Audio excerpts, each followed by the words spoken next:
Girls, you're weird.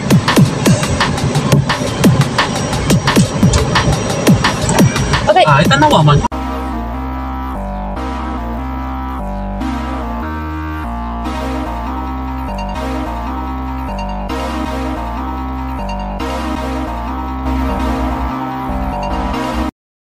Ayan. Hello guys, February 24. Kaninang umaga nakagawa na ako ng isang vlog ng paggising ko. Tapos ngayon nandito na naman tayo sa opisina ng amo. Sunduin natin si amo. So time check natin ngayon is 5:50 ng hapon. So andito lang tayo sa baba, naghihintay. Maaga siyang tumatawag pero lalabas siya sa opisina mga 1 oras pa. Yan, 1 oras pa yan. So dito lang tayo mga 1 oras, kung minsan sobra pa. Yan. So tambay lang tayo dito.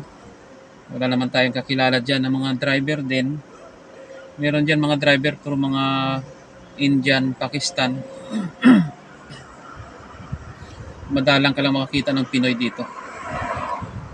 Meron ding Pinoy pero kung hahanapin mo may makikita kang Pinoy. Swertihan nyo na lang kung magkasabay kayo magparking.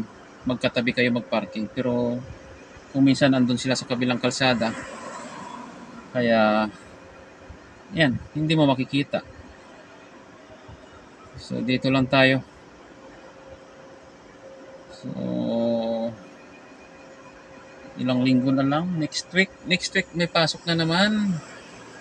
So ngayon walang pasok yung mga bata kasi kakatapos lang ng exam nila. So basta makatapos ng exam may 1 week silang pahinga. Tapos back to school na naman. Tapos after back to school, siguro 1 linggo lang magra-Ramadan na. Ayan, Ramadan. So, Ramadan sa mga Muslim, magpa-fasting sila. Hindi sila kakain.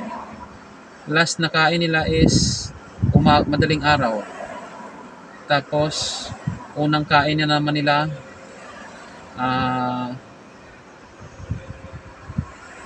hapon na, gabi na sila kakain. Yun lang, 1 bisis lang sila kumakain. Kung minsan nakadalawang bisis, gabi sa kaon. Ayan mga banong, so natumba yung ating camera.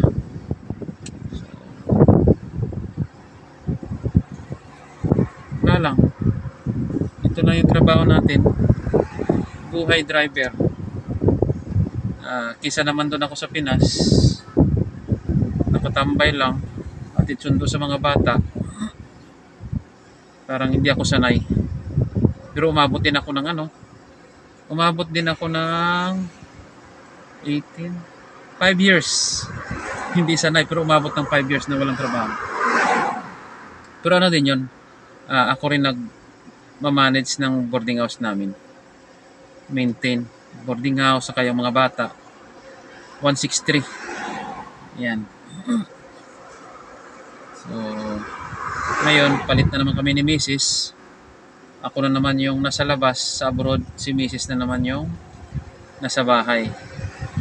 Siya na naman doon bahala sa boarding house saka sa mga bata. Ayan, so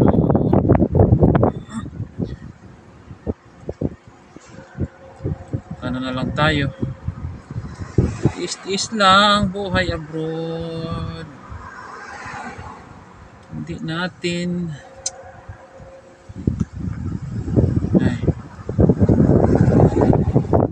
buhay abroad,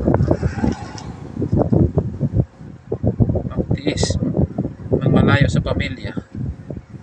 Yung sahod ko dito parang Pinas lang naman. Hindi naman ako nag-grab ng malaking sahod. Basta yung sa akin lang, may trabaho ako. Kasi dati ako wala na akong planong mag-abroad. Maliban lang pag may offer sa akin. Itong time na to yung sa akin, may nag-offer na mag-abroad. So, sila na lahat.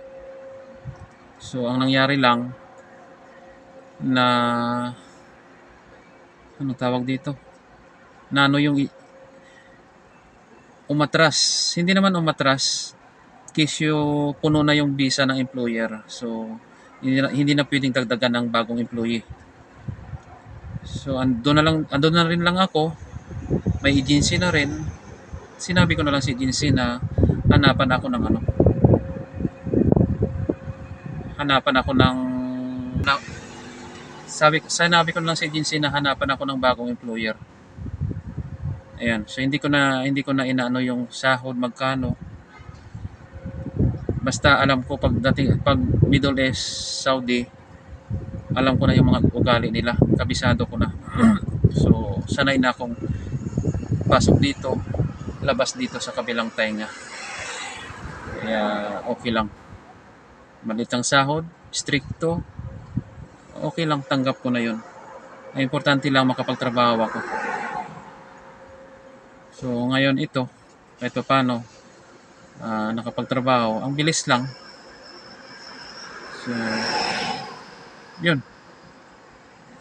So, sa awa ng Diyos, saglit lang eh. Ano na lang, mga 9 to 10 months na lang, uwi na ako. Bakasyon lang siguro.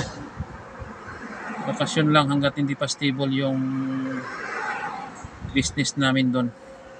Makahanap ako ng isang business. Additional income sa maliban sa boarding house. Okay na.